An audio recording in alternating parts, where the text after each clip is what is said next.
Good evening, fellow Toastmasters. My assignment tonight is to speak to you about what makes a great leader. As soon as I got this assignment, like many of you would have done, I went straight to the internet and began to do research. I found several top 10 lists of great heroes and leaders in world history. They included people like Winston Churchill, George Washington, Abraham Lincoln, Napoleon Bonaparte, Charlemagne, and Martin Luther King, and Jeff Bezos, Muhammad, Jesus, the Pope. I didn't know where to start. So I thought I'd start with a definition of what a great leader means to me, what great leadership means to me. And I came up with the definition that a great leader is somebody who inspires others to accept new ideologies and innovations in times of adversity. So next I wanted to find a person who I thought exemplified a great leader. And I wanted it to come from somebody that was special to me. So anyone who knows me well knows that I've written books about the history of Islam in America. And so I thought I'd choose somebody from American history that you probably never heard of. And the reason you never heard of him is because he was a slave. Bilali Muhammad was the leader of the Gullah people. The Gullah are people who are descended from slaves and live on the barrier islands and coastal regions of the southern East Coast.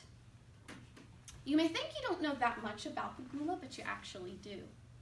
Have you ever heard the song, Kumbaya, my lord, Kumbaya? That's sung in the Gullah language, a mixture of Fula, a West African language, and English.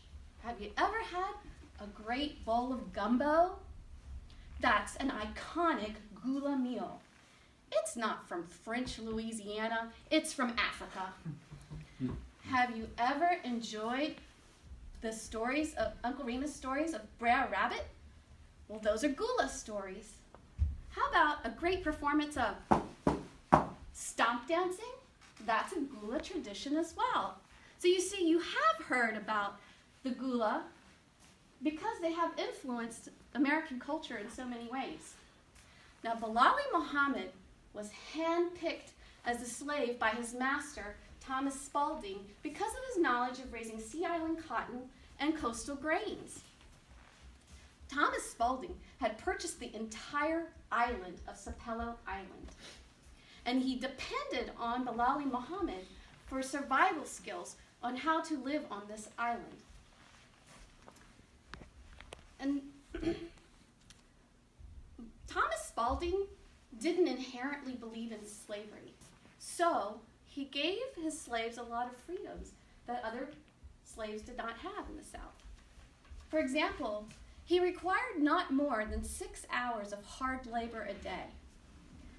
He gave the slaves time and resources to build their own homes, manufacture their own clothing, and cultivate their own foods. He encouraged them to keep their own languages, culture, and religions. And most importantly, he had the insight to place Bilali Muhammad as the overseer of all of his slaves, because he knew that they would listen and respect the leadership of one of their own better than himself. So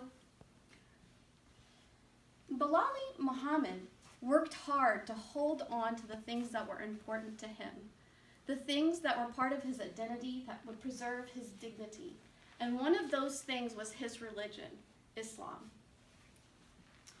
He wore a red fez, and his wife, Phoebe, wore a white scarf. Together, they taught the other slaves on the island about Islam. Now, while not all of the slaves accepted Islam, they did develop a strong sense of respect for Bilali Muhammad and the other Muslims on the island.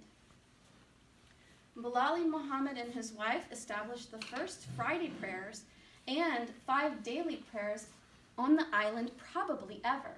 in the United States. He recorded instructions in writing for how to follow Islamic rituals and rites, and he also recorded several verses of the Quran and information about Islamic jurisprudence and these are now called the Bilali documents. They're the oldest existing documents of Islamic scholarly work in America today. And Bilali Muhammad became a hero on at least 2 different occasions. On the first occasion, there was a big hurricane. Bilali Muhammad had instructed all of the people to safety inside of some tabby houses that he had earlier instructed the inhabitants to build. Now, tabby houses were made of lime and seashells.